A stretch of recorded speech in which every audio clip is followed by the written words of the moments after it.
नमस्कार, स्वागत है आपका न्यूज बस चैनल पर और हम लेकर आए हैं आज की बड़ी खबरें। देखिए, एक तो आज के दिन भारत समेत दुनिया भर में नेशनल ज्योग्राफिक दिवस के रूप में मनाया जाता है। भौगोलिक ज्ञान को आगे बढ़ाने के उद्देश्य से ये दिवस मनाया जाता है। वहीं दोस्तों, आज के दिन उत्तराखंड राज्य हमारे देश में पहला ऐसा राज्य बनने जा रहा जहां 27 जनवरी 2025 से पूर्ण रूप से यूसीसी कानून यानी समान नागरिक संहिता कानून लागू होने जा रहा है। और भी आगे आपको बताऊंगा जानकारी विस्तार में। फिलहाल अपन आगे बढ़ते हैं खबरों में। देखिए, पहली बड़ी खबर, आज से दोस्तों दुनिया भर में मोबाइल के नए युग की शुरुआत होने जा रही है। अब कहीं से भी कभी भी बिना किसी मोबाइल टावर के भी आप इंटरनेट चला पाएंगे, कॉलिंग कर पाएंगे। दरअसल दुनिया के दिग्गज उद्योगपति एलन मस्क आज सैटेलाइट इंटरनेट की दुनिया में तहलका मचाने के लिए तैयार है। 27 जनवरी से उनकी महत्वाकांक्षी योजना डायरेक्ट टू सेल सैटेलाइट योजना का पायलट प्रोजेक्ट शुरू होने जा रहा है। एलन मस्क की कंपनी स्पेसएक्स के सैटेलाइट इंटरनेट डिवीजन स्टारलिंक ने डायरेक्ट टू सेल सैटेलाइट योजना का प्लान किया है और ये टेक्निक दुनिया भर में मोबाइल फोन यूजर्स को सीधे सैटेलाइट से कनेक्टिविटी करेगी, यानी जोड़ने का प्रयास करेगी। इस योजना का मुख्य उद्देश्य यह है दोस्तों कि ऐसे इलाकों में भी मोबाइल नेटवर्क पहुंचाना जहां की पारंपरिक तौर पर मोबाइल टावर स्थापित करना या तो मुश्किल है या तो असंभव है, तो वहां भी अब लोगों को आसानी से मोबाइल टावर मिल पाएंगे। ये तकनीक मौजूदा मोबाइल नेटवर्क ऑपरेटरों के साथ साझेदारी में काम करेगी। तो जो एलोन मस्क की कंपनी है स्टारलिंक, उसने कई बड़ी मोबाइल कंपनी के साथ पार्टनरशिप भी की है। आज से इस योजना की शुरुआत होने जानी दुनिया भर में। उम्मीद है हमारे भारत में भी जल्दी आपको स्टारलिंक की ये सेवाएं देखने को मिलेगी। इस योजना के क्या फायदे होंगे और भी ज्यादा जानकारी आप देख सकते हैं। जैसे मतलब पहाड़ों, समुद्री इलाकों या रेगिस्तानी इलाकों में भी आपको बेहतर मोबाइल नेटवर्क मिल पाएंगे, है ना। और वहीं अगली खबर देखिए, भारत में भी केंद्र सरकार ने एक सख्त कदम उठाया है। अब फर्जी इंटरनेशनल कॉल से आपको निजात मिलेगी। केंद्र सरकार की तरफ से 20 से भी ज्यादा विदेशी सेवा प्रदाताओं को ब्लॉक किया है। मतलब अब देश की जनता को फर्जी विदेशी कॉल से परेशान नहीं होना पड़ेगा। अभी तक विदेश में बैठे ठग भारतीय नंबर जैसे दिखने वाले अन्य नंबरों से कॉल करते थे और कई लोग इनके झांसे में फंस जाते थे, मगर अब कॉल्स को रोकने में बड़ी सफलता मिली है। दरअसल केंद्र सरकार ने एक नया सिस्टम लागू किया जिसके तहत अब अन्य विदेशी नंबरों से कॉल आने पर आपके मोबाइल पर आपको इंटरनेशनल कॉल लिखा हुआ मिलेगा। तो इससे आपके साथ धोखाधड़ी होने के चांसेस कम रहेंगे। और इसके अलावा 20 से भी ज्यादा सेवा प्रदाताओं को ब्लॉक किया है जो कि लोगों को विदेशी अंतर्राष्ट्रीय कॉल भेज रहे थे। जैसे इस तरह के मोबाइल नंबर का इस्तेमाल कर रहे थे +9 3333, तो अब ऐसे नंबरों के कॉल आपको नहीं आएंगे, है ना। चलिए अगली बड़ी खबर देखिए दोस्तों, दिल्ली विधानसभा चुनाव के बीच प्रवेश वर्मा ने एक बड़ा आरोप लगाया। बोले कि केजरीवाल बंटवा रहे हैं 500 रुपए के नोट, कैलेंडर में छिपा कर नोट दिए गए। जैसे जैसे दिल्ली विधानसभा चुनाव नजदीक आ रहे हैं, एक दूसरी राजनीतिक पार्टियां पक्ष विपक्ष के आरोप प्रत्यारोप बढ़ते जा रहे हैं। इसी बीच अब नई दिल्ली विधानसभा सीट से भाजपा उम्मीदवार प्रवेश वर्मा की तरफ से आम आदमी पार्टी के केजरीवाल पर यह गंभीर आरोप लगाए गए, जिसमें कहा कि वो नोट बांट रहे हैं लोगों को वोट के बदले। इधर भाजपा ने भी केजरीवाल के घर का एक नया वीडियो जारी किया और सामान की रेट लिस्ट भी बताई। गृह मंत्री अमित शाह बोले कि आम आदमी पार्टी यानी कि अवैध आमदनी पार्टी। ये दोस्तों केजरीवाल के घर मौजूद चीजों की रेट लिस्ट भी जारी की बीजेपी ने। वहीं दिल्ली चुनाव का एक और अपडेट देखिए, केजरीवाल भी बोले कि केंद्र सरकार ने 400-500 लोगों का 10 लाख करोड़ रुपए का कर्ज माफ किया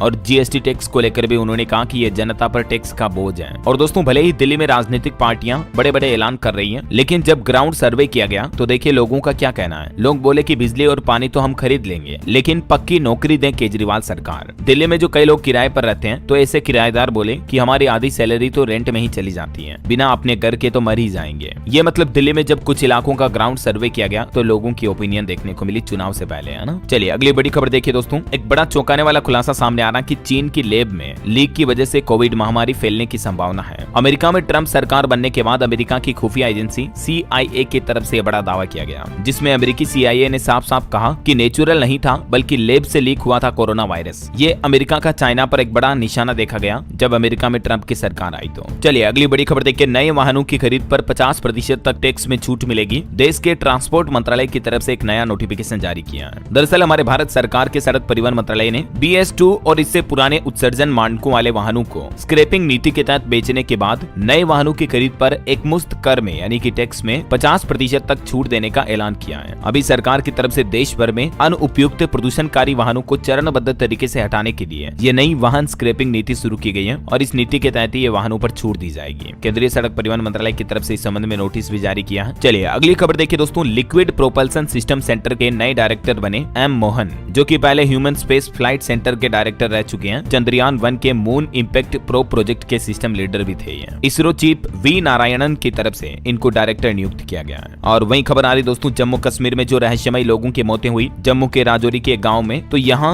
200 लोगों को अभी आइसोलेट किया गया है। मौत की वजह सामने आने में अभी 4-5 दिन और लगेंगे। पूरे गाँव में हेल्थ इमरजेंसी घोषित की हुई है। जम्मू के राजौरी में 17 लोगों की रहस्यमयी मौत के बाद बदाल गाँव में ये हेल्थ इमरजेंसी घोषित कर दी है सरकार ने। और एक बड़ी खबर देखिए, यूपी महाकुंभ में फूट फूट कर रोए IIT बाबा। जूना अखाड़े में बने 9 महामंडलेश्वर भी और जो मोनालिसा नाम से लड़की फेमस हुई थी उसका भी कहना कि मेरा इंस्टाग्राम अकाउंट हैक हुआ। आजकल आपको पता होगा महाकुंभ में जो IITN बाबा उर्फ उबई सिंह के कई वीडियो सामने आ रहे हैं। अभी वो एक वीडियो में कार में अगली सीट पर बैठे दिखते हैं और उसमें वो अपनी जिंदगी की कुछ घटनाओं को याद करके भावुक होने लगते हैं और रोने लगते हैं। और खबर तो ये भी दोस्तों की हरियाणा के IIT बाबा की बातों से न सिर्फ उनके माता पिता बल्कि स्कूल टीचर भी नाराज हुए हैं। स्कूल टीचर ने कहा कि माँ बाप पहले गुरु होते हैं, उन्हें गलत नहीं बोलते हैं। पहले भी 9 IITN बाबा बन चुके हैं। हरियाणा के झज्जर में अभय सिंह उर्फ IIT बाबा के माता पिता को भगवान न मानने के बयान से उनके स्कूल टीचर भी नाराज नजर आए। महाकुंभ से जुड़े कुछ और अपडेट मैं आपको आगे बताऊंगा दोस्तों। फिलहाल देखिए अगली खबर, बागेश्वर धाम के पंडित धीरेन्द्र कृष्ण शास्त्री ने भी कहा कि हर मंदिर और मस्जिद, चर्च वगैरह सभी में रोजाना राष्ट्रगान होना चाहिए। कल 26 जनवरी को एक इंटरव्यू के दौरान वो बोले कि अगर कोई धार्मिक स्थल राष्ट्रगान से मना करता है तो पता चल जाएगा कि कौन राष्ट्रद्रोही है यानी कि देशद्रोही है। और वहीं खबर आ रही है बॉलीवुड एक्टर सैफ अली खान पर जो हमला हुआ था उस मामले की जांच में आरोपी के फिंगरप्रिंट मैच नहीं हुए हैं। पुलिस ने हमले के 7 दिन बाद जब फिंगरप्रिंट के सैंपल लिए तो CID लैब की जांच में ये फिंगरप्रिंट सैंपल किसी और के ही निकले। मतलब कहीं न कहीं अब ये खुलासा सामने आ रहा है कि आरोपी के अलावा भी कोई तीसरा शख्स और था उस दिन जब सैफ अली खान पर हमला हुआ था। पुलिस की तरफ से अभी इस मामले पर 3 बड़े दावे किए जा रहे हैं। ये तीनों दावे भी आप देख सकते हैं। और खेल समाचार पर भारत के लिए बड़ी अच्छी खबर देखिए दोस्तों, U19 विमेंस वर्ल्ड कप में भारत सेमीफाइनल में पहुंच चुका है। बांग्लादेश को 8 विकेट से हराया। वैष्णवी को 3 विकेट मिले, त्रिशा ने भी 40 रन बनाए। और वहीं खेल जगत से भारत के लिए एक और बड़े गर्व की बात तो ये है कि भारत के 4 खिलाड़ियों को पद्म पुरस्कार से सम्मानित किया गया। कल गणतंत्र दिवस के मौके पर श्रीजेश को पद्म भूषण, अश्विन समेत 4 खिलाड़ियों को पद्मश्री अवार्ड मिला। अश्विन ने दिसंबर में इंटरनेशनल क्रिकेट से संन्यास भी लिया था। गणतंत्र दिवस की पूर्व संध्या पर केंद्र सरकार की तरफ से खिलाड़ियों को यह पुरस्कार देने का ऐलान किया है। और वहीं खबर देखिए, छत्तीसगढ़ के रायपुर में भास्कर उत्सव के दौरान कवि सम्मेलन का आयोजन हुआ है। नमन उनको कविता सुनाते हुए भावुक हुए कवि कुमार विश्वास भी। उन्होंने कहा कि भास्कर से हमारा पुराना प्रेम है। और खबर देखिए, वक्फ के जवाब में देश के संतों ने सनातन समाज ने सनातन बोर्ड का गठन करने का फैसला किया है। देश के 200 बड़े मंदिर अधीन होंगे। संत बोले कि इन पर सरकारी कंट्रोल भी नहीं रहेगा। प्रयागराज महाकुंभ में आज 27 जनवरी को सनातन बोर्ड के गठन का ऐलान होगा। देश के 4 शंकराचार्य, 13 अखाड़े और हजारों साधु संत इस फैसले पर मुहर लगाएंगे। कहीं न कहीं जहां एक तरफ आपको पता होगा अभी केंद्र सरकार वक्फ बोर्ड में संशोधित कानून लाने जा रही है, इस बीच देश के संतों का सनातन बोर्ड के गठन की मांग करना वाकई में एक बड़ा सोचनीय विषय है। आपको पता होगा कई बार हमारे देश में संतों के द्वारा ये भी बयान देखने को मिले कि या तो वक्फ बोर्ड को ही कैंसिल किया जाए या कहीं न कहीं सनातन बोर्ड का भी गठन किया जाए इसके जैसे ही। तो देखते हैं इस पर अब केंद्र सरकार की तरफ से क्या अपडेट आता है। जो भी खबर आएगी मैं आपको बता दूंगा। और एक बड़ी चौंकाने वाली खबर देखिए, अमेरिका में 1 लाख भारतीयों की नौकरी पर खतरा मंडराने लगा है। डोनाल्ड ट्रंप ने भेदभाव को रोकने वाला प्रोग्राम बंद किया तो गोरे लोगों के लिए जॉब बढ़ाना मकसद होगा। अमेरिका में नए राष्ट्रपति डोनाल्ड ट्रंप ने DEI यानी कि विविधता, समानता और समावेश प्रोग्राम पर रोक लगा दी है। ये प्रोग्राम नौकरी में होने वाले किसी भी प्रकार के भेदभाव को रोकता था। ऐसे में अब अमेरिका में लाखों भारतीयों की नौकरी पर खतरा मंडराने लगा है ना। और बॉलीवुड से खबर देखिए, फिल्म द दिल्ली फाइल्स का नया टीजर रिलीज हुआ। मिथुन चक्रवर्ती के नए लुक को पसंद कर रहे हैं फैंस। ये फिल्म 15 अगस्त को सिनेमाघरों में रिलीज होगी।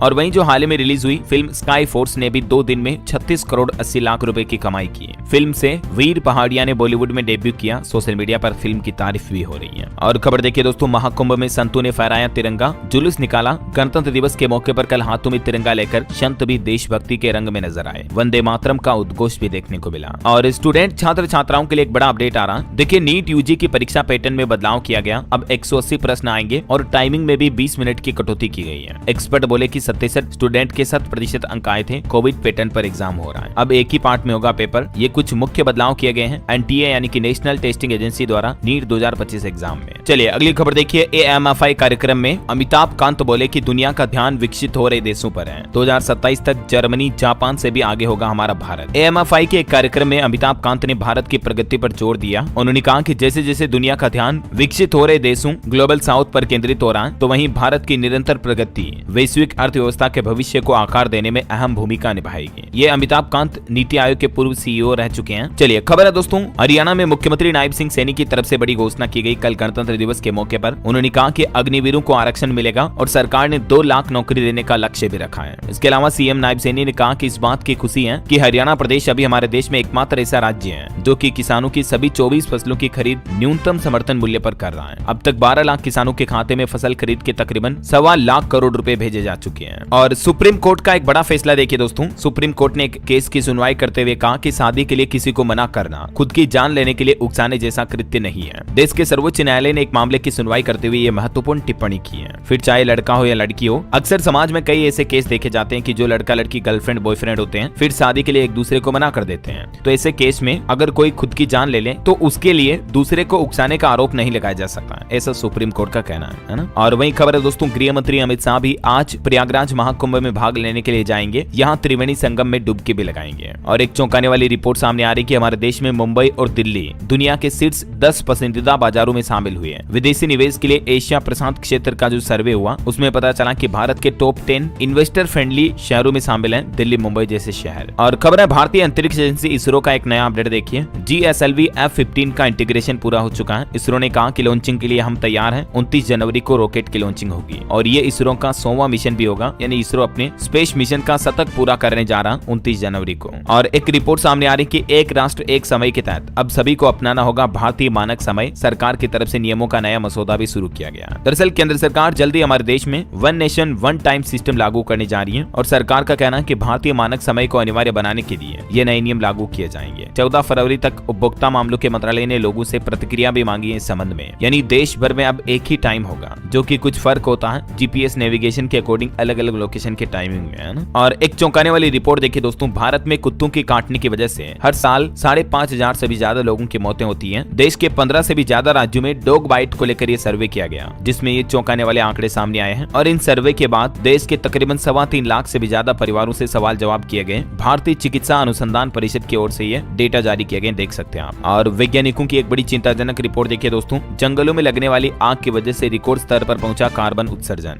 शोधकर्ताओं ने यह भी दावा किया है कि आगे आने वाले सालों में अल नीनो की बेहद अहम भूमिका होगी। अभी आपको पता होगा अमेरिका के कैलिफोर्निया वगैरह में कितने जंगलों में आग लगी हुई है। भारत में भी दुनिया भर में आए दिन कई देशों में अलग अलग जगहों पर भीषण आग की घटनाएं देखी जाती हैं। तो मतलब वैज्ञानिकों की रिपोर्ट में ये पता चला दोस्तों कि जंगलों की आग की वजह से हमारे देश में कार्बन उत्सर्जन बढ़ रहा है ना। और वही खबर देखिए, दिल्ली विधानसभा चुनाव के बीच अरविंद केजरीवाल की तरफ से एक बड़ा ऐलान किया गया। उन्होंने कहा कि अगर दिल्ली में आम आदमी पार्टी की सरकार बनी तो मनीष सिसोदिया ही फिर से डिप्टी सीएम होंगे। हालांकि आम आदमी पार्टी ने अभी तक भी ये क्लियर नहीं किया है कि आपके जीतने के बाद दिल्ली में मुख्यमंत्री का चेहरा किसका होगा, है ना। चलिए अगली खबर देखिए, जल्द ही बहाल किया जाए जम्मू कश्मीर को पूर्ण राज्य का दर्जा। रो के पूर्व चीफ का यह कहना कि ये दिल्ली और श्रीनगर दोनों के ही हित में होगा। आखिरकार गणतंत्र दिवस के साथ ही जम्मू को एक बार फिर से राज्य का दर्जा देने की मांग उठने लगी है। वहीं खबर है दोस्तों, केंद्रीय वाणिज्य और उद्योग मंत्री पीयूष गोयल आज मस्कट में संयुक्त आयोग की 11वीं बैठक में भाग लेने के लिए ओमान की यात्रा पर रवाना होने जा रहे हैं। और इस दौरान उम्मीद है कि भारत इनके सपनों पर खरा उतरेगा और आपको विकसित भारत की एक अनोखी झलक देखने को मिलेगी जल्दी। वैसे तो इस बार गणतंत्र दिवस भी काफी स्पेशल रहा। 5,000 कलाकार, 45 नृत्य शैलियां और पहली बार दिल्ली के पूरे कर्तव्य पथ पर कलाकारों ने दिखाया अनोखा प्रदर्शन भी। वहीं दोस्तों गणतंत्र दिवस के मौके पर किसान भाई लोगों की तरफ से कई राज्यों में ट्रैक्टर मार्च, ट्रैक्टर परेड भी निकाली गई। पंजाब चंडीगढ़ में भी शॉपिंग मॉल और नेताओं के घरों के बाहर विरोधियों ने प्रदर्शन भी किया। एमएसपी कानून फिर से लागू करने की मांग की है। ये देख सकते हैं आप कुछ तस्वीरें भी। हरियाणा पंजाब में कई जगहों पर कल 26 जनवरी को किसानों का ट्रैक्टर मार्च देखने को मिला। अंबाला में मंत्री अनिल विज का घर भी घेरा किसानों ने, बीजेपी कार्यालय के बाहर ट्रैक्टर भी लगाए। ये कुछ तस्वीरें आप देख सकते हैं, हजारों की संख्या में किसानों के ट्रैक्टर नजर आए। और दोस्तों गणतंत्र दिवस के मौके पर पंजाब में तो देखिए एक बात को लेकर बड़ी कंट्रोवर्सी हो गई। अंबेडकर की प्रतिमा को ही तोड़ दिया। 24 सेकंड में 8 बार हथौड़े मारे, सिर खंडित किया। लोगों ने फिर उस शख्स को पकड़कर पीटा भी। गणतंत्र दिवस के मौके पर पंजाब के अमृतसर में बाबा साहेब भीमराव अंबेडकर की प्रतिमा पर किसी शख्स ने हथौड़े मारे, संविधान भी जला दिया। तो कुछ यूं दोस्तों अमृतसर के होल गेट पर माहौल काफी गर्मा गया, क्योंकि अमृतसर में ये कुछ शरारती तत्वों ने अंबेडकर जी की मूर्ति तोड़ने की कोशिश की थी।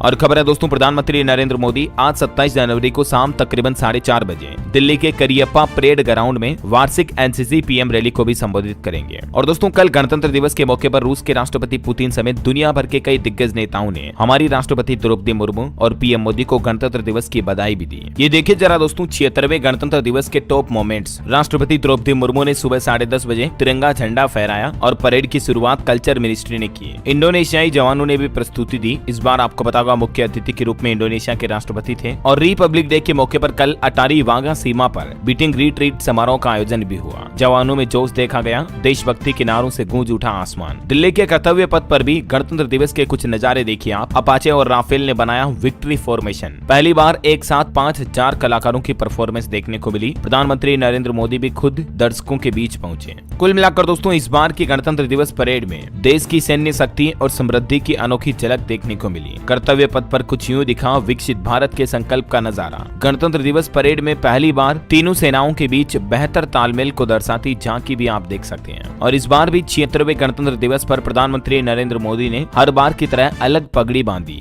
इस बार उन्होंने बांधनी पगड़ी पहनी। साल 2015 से लेकर अब तक पीएम मोदी देश के अलग अलग कल्चर संस्कृति वाली 11 पगड़ियां बांध चुके हैं। और दोस्तों कोलकाता में देखिए गणतंत्र दिवस की परेड में पहली बार AI रोबोट डॉग्स भी शामिल हुए। इन्होंने भी सलामी दी, जो कि -40 डिग्री में भी पहाड़ों पर चढ़ सकते हैं। ये देख सकते हैं आप रोबोट की परेड भी। AI डॉग्स रोबोट इस बार गणतंत्र दिवस की परेड में थे पश्चिम बंगाल में, है ना। वहीं दिल्ली, यूपी और बिहार समेत 16 राज्यों की झांकी भी देखने को मिली। कर्तव्य पथ पर कुछ अद्भुत नजारा दिखा। और देखिए 76वें गणतंत्र दिवस पर आमिर खान ने भी स्टेच्यू ऑफ यूनिटी के सामने गाया राष्ट्रगान। अक्षय कुमार, शिल्पा शेट्टी समेत कई सेलिब्रिटीज ने भी पोस्ट शेयर किए। और बिहार सरकार की एक नई पहल देखिए दोस्तों, 12 लाख नौकरियां, 14 नए मेडिकल कॉलेज और भी कई बड़ी घोषणाएं की बिहार वासियों के लिए। रिपब्लिक डे के मौके पर बिहार की नीतीश सरकार ने इस साल 2025 के अंत तक बिहार वासियों को कई बड़ी सौगात देने के वादे किए। बिहार के राज्यपाल आरिफ मोहम्मद खान ने अपने गणतंत्र दिवस स्पीच में घोषणा करते हुए कहा कि इस साल 2025 के अंत तक बिहार राज्य में 12 लाख सरकारी नौकरियां दी जाएगी। और वर्तमान में राज्य में जो 12 मेडिकल कॉलेज और अस्पताल हैं, इनके अलावा भी 14 और नए मेडिकल कॉलेज खोले जाएंगे, है ना। तो कुछ यूं रहा गणतंत्र दिवस का प्रोग्राम और माहौल। अगले 2 से 3 दिनों के लिए देश के कई राज्यों में घना कोहरा छाने, तेज ठंड और बारिश का भी अनुमान जताया है। अभी भी 10 राज्यों में कोहरे की चेतावनी, 3 राज्यों में बारिश का अलर्ट है। जम्मू कश्मीर में बर्फबारी में कमी आई। राजस्थान के नागौर में सबसे कम तापमान 3 डिग्री तक पहुंचा। कुछ राज्यों के हालात देखिए आप। मध्य प्रदेश में 1 फरवरी से मावठा गिरेगा, यानी कि फिर से सर्दियों की बारिश देखने को मिलेगी। जबलपुर, ग्वालियर, चंबल समेत MP के 7 संभागों में बारिश की चेतावनी है। भोपाल, इंदौर में भी ठंड बढ़ेगी। इधर राजस्थान में भी तेज सर्दी का अलर्ट फिर से जारी हुआ। देखिए फतेहपुर में तो तापमान फिर से 0 डिग्री तक पहुंच चुका है। कई जगहों पर तो बर्फ भी जमने लगी सुबह सुबह। अभी जनवरी के आखिरी दिनों में भी ठंड से राहत नहीं मिलने वाली है। राजस्थान में सीकर, चित्तौड़गढ़, उदयपुर, जोधपुर, करौली समेत कई जिलों में तापमान 2 से 5 डिग्री तक पहुंच चुका है। तो इस वजह से ठंड और ज्यादा बढ़ेगी और बारिश की भी चेतावनी है कई जिलों में। इधर बिहार में देखिए दोस्तों 3 जिलों में कोल्ड डे का अलर्ट और 9 जिलों में घने कोहरे की चेतावनी है। और बिहार में आज तो बारिश की भी संभावना है। 29 जनवरी के बाद बिहार में फिर से ठंड बढ़ेगी, क्योंकि आज बिहार के कई जिलों में बारिश का अलर्ट जारी किया मौसम विभाग ने, है ना। इधर हिमाचल में देखिए 2 दिन शीतलहर का अलर्ट। शिमला से ज्यादा ठंडी मैदानी इलाकों की रातें हो रही है। 29 तारीख के बाद हिमाचल में भी दोबारा वेस्टर्न डिस्टर्बेंस एक्टिवेट होगा। पंजाब के भी 13 जिलों में शीतलहर का अलर्ट है। अगले 2 दिन में 3 डिग्री तक और तापमान गिरेगा। हरियाणा के 11 जिलों में येलो अलर्ट। मौसम शुष्क रहेगा। सुबह और रात में कहीं कहीं कोहरे की भी संभावना है। हालांकि छत्तीसगढ़ में तो अभी बहुत ज्यादा गर्मी पड़ने लग गई है। ठंड तो मानो गायब सी ही हो गई है। कई शहरों में तो 32 डिग्री तक तापमान चल रहा। दंतेवाड़ा में, छत्तीसगढ़ में, रायपुर, बिलासपुर, दुर्ग में भी गर्मी का एहसास सा होने लगा। इधर झारखंड में मौसम विभाग का कहना कि 31 जनवरी तक ठंड से राहत नहीं मिलेगी। 16 जिलों का न्यूनतम तापमान 10 डिग्री से भी नीचे पहुंचा। और भी दोस्तों स्काईमेट वेदर की रिपोर्ट के मुताबिक अगले 24 घंटों के दौरान मौसम की संभावित गतिविधियां क्या रह सकती हैं, जिसकी जानकारी आप देख सकते हैं स्क्रीन पर। चलिए मार्केट पर नजर डालें तो देखिए आज कई दिनों की छुट्टियों के बाद स्टॉक मार्केट ओपन होने जा रहा और मार्केट एक्सपर्ट का यह अनुमान है कि इस सप्ताह शेयर बाजार में उतार चढ़ाव देखने को मिलेगा, क्योंकि दोस्तों इसी सप्ताह बजट भी आ जाएगा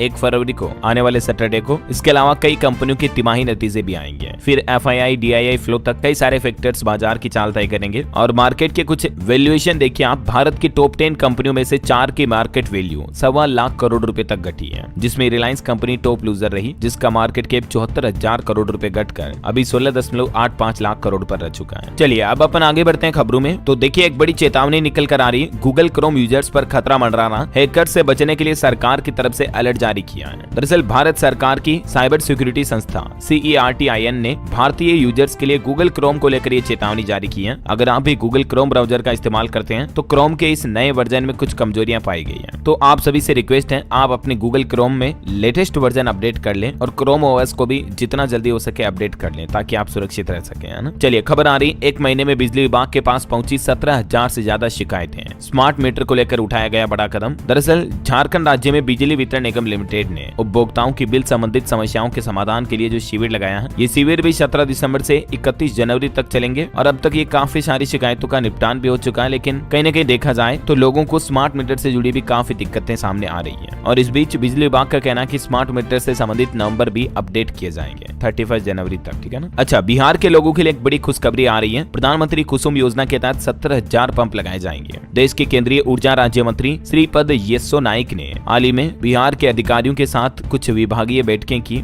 और इस दौरान उन्होंने अनुमान लगाया कि इस साल मतलब 2025-25 में पूरे बिहार में तकरीबन 17,000 पंप लग जाएंगे और इस योजना के जरिए किसानों को बड़ी राहत मिल रही है, क्योंकि इस योजना में किसानों को सिंचाई वगैरह में बड़े फायदे होते हैं, है ना। वहीं एक अच्छी खबर है, बिहार में फटाफट होगा अब आपका सरकारी काम। इस तारीख से लागू होगा पूरी तरह से पेपरलेस सिस्टम। दरअसल बिहार सरकार की ये बहुत ही एक अच्छी और नई पहल है दोस्तों। बिहार के नीतीश सरकार ने प्रदेश के सभी समाहरणालयों और अंचल कार्यालयों में चरणबद्ध तरीके से ई ऑफिस तब्दील करने का महत्वाकांक्षी निर्णय लिया है। इस पहल का उद्देश्य है प्रशासन में किए जा रहे कार्यों में तेजी लाना और दक्षता लाना। और अगले महीने 1 फरवरी से मतलब अभी जो 1 तारीख आ रही है, इससे ही बिहार में ये नई ई ऑफिस व्यवस्था शुरू हो जाएगी, है ना। और खबर है दोस्तों, कांग्रेस भी आज महू से जय बापू जय भीम जय संविधान अभियान की शुरुआत करने जा रही है। वहीं उत्तर प्रदेश में देखिए सरकार की नई पहल, यूपी में स्कॉलरशिप स्कीम को लेकर बड़ी घोषणा। बच्चों की पढ़ाई की फीस देगी अब सरकार। इस योजना के तहत 50,000 रुपए तक का लाभ मिलेगा। दरअसल उत्तर प्रदेश की योगी सरकार ने मत्स्य पालकों के बच्चों की इंटरमीडिएट से लेकर परास्नातक तक की पढ़ाई की फीस भरने की योजना को मंजूरी दे दी है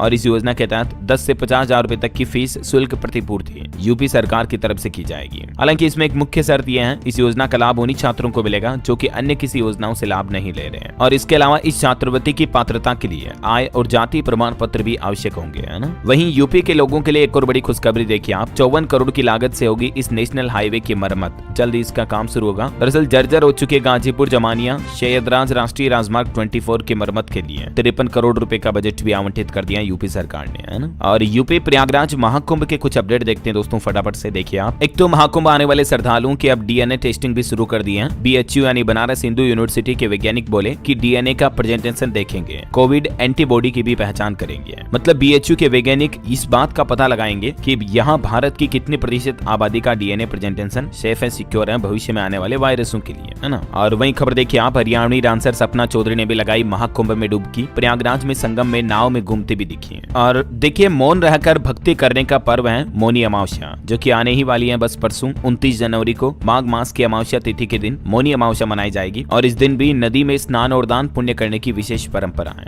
मौनी अमावस्या के दिन महाकुंभ में एक साथ लाखों लोगों के आने की संभावना है। और वहीं देखिए, महाकुंभ में AI चैटबोर्ड से तीर्थ यात्रियों को अब पार्किंग, फूड कोर्ट और अस्पताल ढूंढने में भी आसानी हो रही है। सब कुछ सिस्टम ऑनलाइन AI चैटबोर्ड पर अपडेट कर दिया गया है। इसके अलावा देखिए दोस्तों, यूपी गोरखपुर में भी बनेंगे 4 नए कल्याण मंडपम। हर दिशा से सुनाई देगी अब आपको शहनाई की धुन भी। और अखिलेश यादव ने भी संगम में 11 डुबकी लगाई, गाड़ी से उतरकर महामंडलेश्वर के पैर भी छुए। वहीं देखिए, महाकुंभ में किन्नर अखाड़े ने बनाए 3 नए महामंडलेश्वर। सभी का पिंडदान होने के बाद आचार्य महामंडलेश्वर डॉक्टर लक्ष्मी नारायण त्रिपाठी ने इनका पट्टाभिषेक भी किया। और महाकुंभ के तीसरे शाही स्नान की तैयारियां भी शुरू हो चुकी हैं। कानपुर से प्रयागराज के लिए 71 मेमू रेक तैयार हुई, 20 कोच वाली ट्रेनें भी चलेगी। तो ये कुछ महाकुंभ का माहौल चल रहा है। और चलिए दोस्तों, अब अपन कुछ स्टेट न्यूज अपडेट देख लेते हैं फटाफट से। देखिए खबर, छत्तीसगढ़ में मेयर कैंडिडेट्स के लिए कांग्रेस से 10 नाम फाइनल हो चुके हैं। रायपुर से दीप्ति, अंबिकापुर से अजय वगैरह देख सकते हैं आप। और दोस्तों, कल गणतंत्र दिवस के मौके पर संयुक्त किसान मोर्चा ने देशव्यापी आंदोलन के तहत प्रदर्शन भी किया। गोपालगंज में ट्रैक्टर, मोटरसाइकिल से मार्च भी निकाला। बिहार में भी MSP की कानूनी गारंटी की मांग की गई किसानों द्वारा। और खबर है, 6 फरवरी को मुंगेर आएंगे बिहार के मुख्यमंत्री नीतीश कुमार। ऋषि मुंड समेत कई स्थलों का निरीक्षण भी करेंगे। 500 करोड़ की योजनाओं का शिलान्यास भी किया जाएगा। और खबर है दोस्तों, हरियाणा में डेटा अपग्रेड के बाद अब ऑनलाइन सेवाएं बहाल हुई, यानी शुरू हुई। सरल पोर्टल समेत 1000 से ज्यादा काम फिर से शुरू हुए हैं हरियाणा में। बाकी ये ऑनलाइन गवर्नमेंट पोर्टल वगैरह बंद थे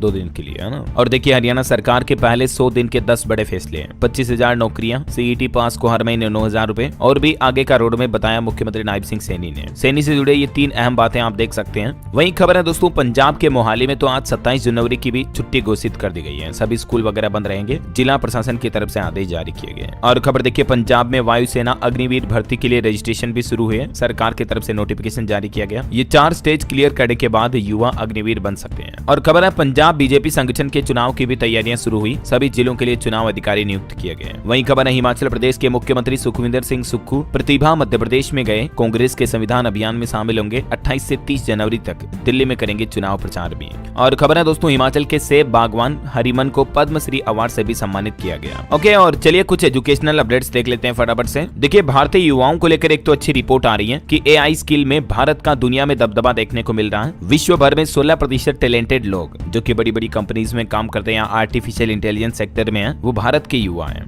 29 नए कौशल पाठ्यक्रम भी शामिल किए एआई से जुड़े भारत सरकार ने हाल ही में देश के एजुकेशन सिस्टम में भी, है ना। इसके अलावा सरकारी नौकरी पर अपडेट आ रहा है। रेलवे में अप्रेंटिस के 1154 पदों पर वैकेंसी निकली है। 10वीं पास को भी मौका है। 25 जनवरी से इसमें आवेदन शुरू हो चुके हैं। 14 फरवरी इसकी लास्ट डेट है। और अभी तो रेलवे में भी 32,438 पदों पर भर्तियां हैं। टीचर की भी 10,758 वैकेंसी है। इस सप्ताह कुल 46,000 से भी ज्यादा नौकरियां निकली। मैं आपको आज दिन में अलग अलग भर्तियों की डिटेल जानकारी और लास्ट डेट वगैरह सब कुछ बता दूंगा, ठीक है ना। बैंक ऑफ बड़ौदा में भी 1267 वैकेंसी निकली है। इसकी लास्ट डेट आज 27 जनवरी ही है, तो इसलिए आपको बता रहा हूँ। और बाकी जो उत्तर प्रदेश में 69,000 शिक्षक भर्ती का मामला है, उसमें अभ्यर्थियों का धरना प्रदर्शन अभी भी जारी है। देखिए, यूपी लखनऊ इको गार्डन में राष्ट्रगान गाकर मनाया गणतंत्र दिवस। नियुक्ति की मांग कर रहे अभ्यर्थियों ने कुछ यूं प्रदर्शन किया। और खबर है, यूपी के इस जिले में कक्षा पहली से 12वीं तक के स्कूल बंद रहेंगे। 5 फरवरी तक ऑनलाइन ही होगी पढ़ाई। दरअसल प्रयागराज महाकुंभ से लौट रहे भारी लोगों की भीड़ को देखते हुए यूपी वाराणसी में पहली से 12वीं तक के स्कूलों में छुट्टियां घोषित कर दी हैं। ठीक है, ये देख सकते हैं आप, कार्यालय जिला प्रशासन द्वारा जारी ऑर्डर भी। और अंतर्राष्ट्रीय न्यूज पर खबर देखिए दोस्तों, अमेरिका ने बांग्लादेश की सभी मदद रोकी। सब्सिडी और समझौते तुरंत बंद करने का आदेश जारी किया। ट्रंप ने एग्जीक्यूटिव ऑर्डर भी दिया था। वहीं खबर है, ट्रंप फिलिस्तीनी लोगों को गाजा से शिफ्ट करना चाहते हैं। उन्होंने कहा कि उन्हें अरब देशों में बसना चाहिए। हालांकि हमास बोला कि हमें यह मंजूर नहीं है। और खबर तो यह भी है कि अमेरिकी एजेंसी को चाइना की लैब से कोरोना वायरस के फैलने का शक पैदा हुआ। CIA ने भी अपनी हालिया ताजा रिपोर्ट में ये आरोप लगाए, लेकिन इन आरोपों के पीछे सबूत अभी तक पर्याप्त नहीं है। ओके, और